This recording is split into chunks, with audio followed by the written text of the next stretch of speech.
Hello student, welcome to Toppers Academy. आज हम लोग क्या करेंगे, सीबीएसई बोर्ड और यूपी बोर्ड के इंग्लिश मीडियम में आपको ऐसे क्वेश्चन जरूर देखने को मिलेंगे। ठीक है ना, कि यहाँ पर पूछेगा कि ये इसका इरेशनल नंबर आपको यहाँ पे प्रूव करना है। ठीक है ना, आपको कोई भी क्वेश्चन दिया जाएगा, आपको इसको सिंपल से प्रूव कर सकते हैं। प्रूफ देखते हैं इसका कैसा होता है। तो सॉल्व करते हैं कि let √5 is a rational number. ठीक है, हमें क्या प्रूव करना है कि ये हमारा इरेशनल नंबर है, लेकिन इसको हम लोग इसका उल्टा मान के चलेंगे कि ये हमारा क्या है, एक रेशनल नंबर है। ठीक है ना, अब √5 हमारा कैसा एक रेशनल नंबर है। ठीक है, कोई बात नहीं। Therefore we can find two integers, ठीक है ना, ए एंड बी। अगर ये हमारा क्या है, एक रेशनल नंबर है, तो रेशनल नंबर से हम लोग क्या कर सकते हैं, दो इंटीजर ऐसे फाइंड कर सकते हैं। कंडीशन क्या है कि b हमारा कभी 0 के इक्वल नहीं होना चाहिए। ठीक है ना, तो इसके लिए हम लोग क्या करेंगे, अगर ये हमारा रेशनल नंबर है तो a/b इक्वल टू क्या मिल जाएगा यहाँ पे √5। ठीक ना, अब अगर हमको रेशनल नंबर यहाँ पे हम लोग एज्यूम करके चल रहे हैं और ये हम क्या कर रहे हैं, दो इंटीजर ऐसे हमको फाइंड कर पा रहे हैं, जिसको हम लोग क्या कर सकते हैं, √5 के इक्वल लिख सकते हैं। तो a/b इक्वल टू √5। ठीक ना, लेकिन अब जो ए और बी हम लोग यहाँ पे फाइंड करेंगे वो आपस में कैसे होना चाहिए, को प्राइम होना चाहिए। Here a and b are co-prime. अब बात है कि को प्राइम का मतलब क्या होता है। को प्राइम का मतलब ये होता है कि दैट इज HCF ऑफ या GCD आप जो भी बोलिए, HCF of a and b आपका क्या होना चाहिए, 1 होना चाहिए। 1 के सिवा आपका इनका यहाँ HCF क्या होना चाहिए, नहीं, और कोई नहीं होना चाहिए। ठीक है, अगर ए और बी आपका कैसा को प्राइम है और इनका HCF कैसा है, 1 है, तब यहाँ पे आपका डर है कि a/b इक्वल टू क्या है, √5 है। तो यहाँ से आपको क्या मिल जाएगा, b का मल्टीप्लाई √5 में किया जाएगा तो a इक्वल टू मिल जाएगा यहाँ पे √5b। राइट, अब यहां से ये मिल चुका है। अब इसका क्या करेंगे, now square both side, now square both side, then we get क्या मिलेगा हमें, अगर स्क्वायर बोथ साइड करेंगे तो a² equal to 5b²। Right, यहां से ये मिल जाएगा। अच्छा, इसको थोड़ा सा समझिए। अब आपको मिला a² equal to 5b²। Right, इसको हम लोग ऐसे भी लिख सकते हैं, a²/5 equal to b²। Right, इसका मतलब यहाँ से ये है कि आप क्या करते हैं, a² को 5 से डिवाइड कर रहे हैं। ठीक ना, तो सिंपल है, यहाँ पर आपको कुछ ना कुछ वैल्यू मिल रही है। क्या मिल रही है, b² मिल रही है। अगर a² को आप लोग किसे डिवाइड कर रहे हैं, 5 से डिवाइड कर रहे हैं, तो आपको क्या मिल रहा है, यहाँ पर b² मिल रहा है। तो यहाँ पे हम लोग एक थ्योरम जानते हैं। थ्योरम क्या है ये समझिए। एक थ्योरम है जो कि हम लोग जानते हैं, इसका स्टेटमेंट क्या होता है कि let a and b two positive integer.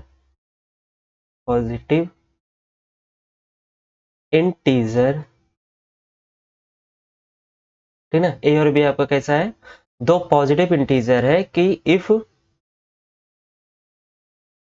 यहाँ पे कंडीशन क्या है, if a² is divisible by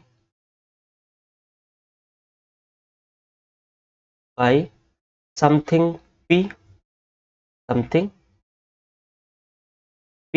अगर आपका a² जो है वो डिविजिबल बाई किससे है, p से है, then a is also divisible by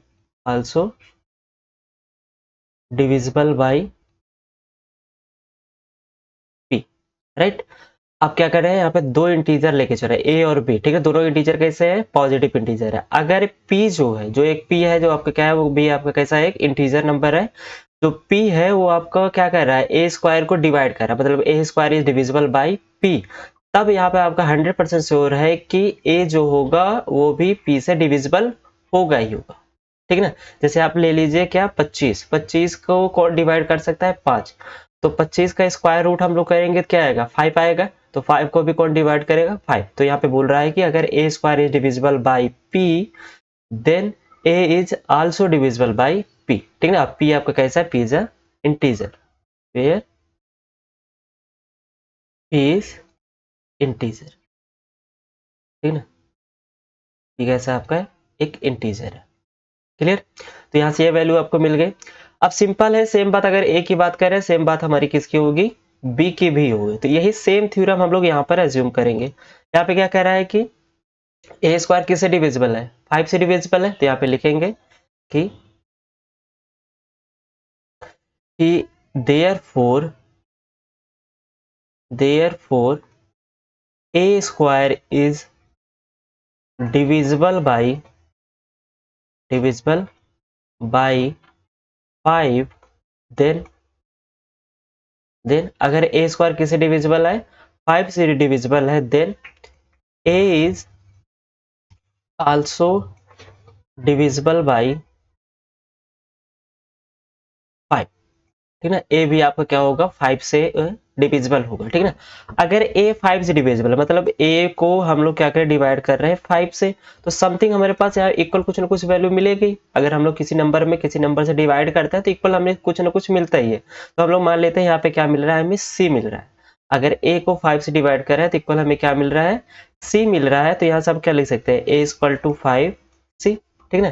तो कुछ देर के लिए इसको इक्वेशन नंबर हम लोग फर्स्ट मान के चलते हैं, ठीक है। अब यहां से क्या मिल गया, ए इक्वल टू 5c। तो now again square both side, क्या करते हैं, दोबारा हम लोग बोथ साइड में स्क्वायर करते हैं। अगेन स्क्वायर बोथ साइड, ठीक ना। तब हमें यहां से क्या मिलेगा, ए स्क्वायर इक्वल टू 5 का स्क्वायर क्या हो जाएगा, 25c स्क्वायर, राइट। ये हमारा क्या हो जाएगा, इक्वेशन नंबर सेकंड। अब फर्स्ट इक्वेशन भी a square equal to 5b square है, सेकंड भी हमारे पास क्या, a square equal to 25c square है। तो now from equation first and second से हम लोग क्या बोलेंगे, यहाँ से बोलेंगे कि 5b स्क्वायर जो है वो इक्वल किसके हो जाएगा, 25c स्क्वायर के। एंड यहाँ से क्या मिल जाएगा, b square equal to 5c square, right. ये आपकी वैल्यू यहाँ पर मिल जाएगी। अब यहाँ से देखिए हमें मिला क्या है, हमें मिला है b square equal to 5c square. तो सेम कंडीशन जो यहाँ पर बनी थी, हम लोग ये थ्योरम यूज किए थे, वही सेम चीज यहाँ पर भी होगा कि बी स्क्वायर जो है किससे डिविजल है, 5 से। तो समथिंग आपको यहाँ पे क्या मिल रहा है, सी स्क्वायर मिल रहा है। तो यहाँ पे क्या बोलेंगे, here b square is divisible by किससे, 5, then b is also divisible by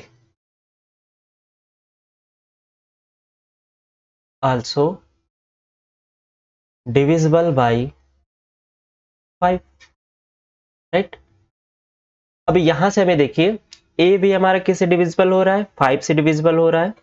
and B भी हमारा किससे डिविजिबल हो रहा है, 5 से डिविजिबल हो रहा है। तो सिंपल है। तो यहां से क्या लिखेंगे, यहां से लिखेंगे कि a and b have same number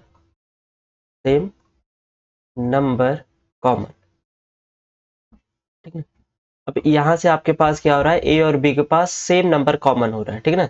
that is मतलब अगर हम लोग यहाँ पे बात करें HCF of a comma b की, तो वो क्या आ रहा है आपके पास, 5 आ रहा है।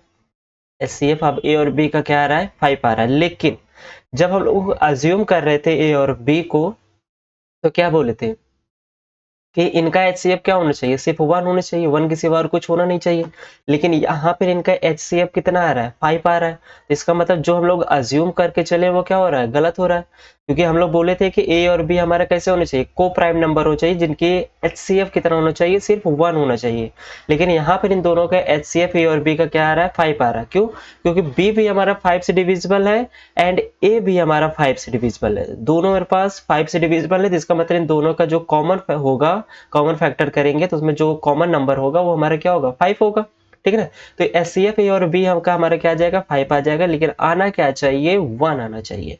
तो दिस इज अ कंट्राडिक्शन, ये हमारा क्या है, कंट्राडिक्शन है, ठीक ना। दिस इज अ कंट्राडिक्शन, क्या है, because because HCF of A and B का क्या होना चाहिए, 1 होना चाहिए, ना कि 5 होना चाहिए। इसका मतलब जो है हम लोग जो मान के चले वो हमारा क्या है, गलत है कि √5 क्या है, एक रेशनल नंबर है, हमें ये गलत बोला गया है, ठीक है ना। तो यहाँ से क्या हो जाएगा, hence √5 is an irrational number. क्या है, एक हमारा इरेशनल नंबर है, ये हमारा क्या है, इरेशनल, राइट, क्लियर। आपके पास क्या हो जाएगा, इसका एक सॉल्यूशन हो जाएगा जो कि आपको अच्छे मार्क्स यहाँ पर भी दे सकते हैं, ठीक है ना। तो आपको करना क्या है, आपको प्रैक्टिस में जैसे हम लोग यहाँ √5 को सॉल्व किया है, आपको √3 को सॉल्व करिए, √2 को सॉल्व करिए, √7 को सॉल्व करिए एंड √11 को सॉल्व करिए। इन 5 में से जो भी हम लोग यहाँ पे √5 का भी किए हैं, तो इन 5 में से आपका कोई ना कोई एक क्वेश्चन किसी न किसी सेट में आ सकता है कि इस prove that this is an irrational number, clear. तो आई होप आज का लेक्चर आप सबको समझ में आया होगा। तो प्लीज इसको अपने फ्रेंड के साथ शेयर करिएगा and best of luck of your examination. Okay, thank you so much.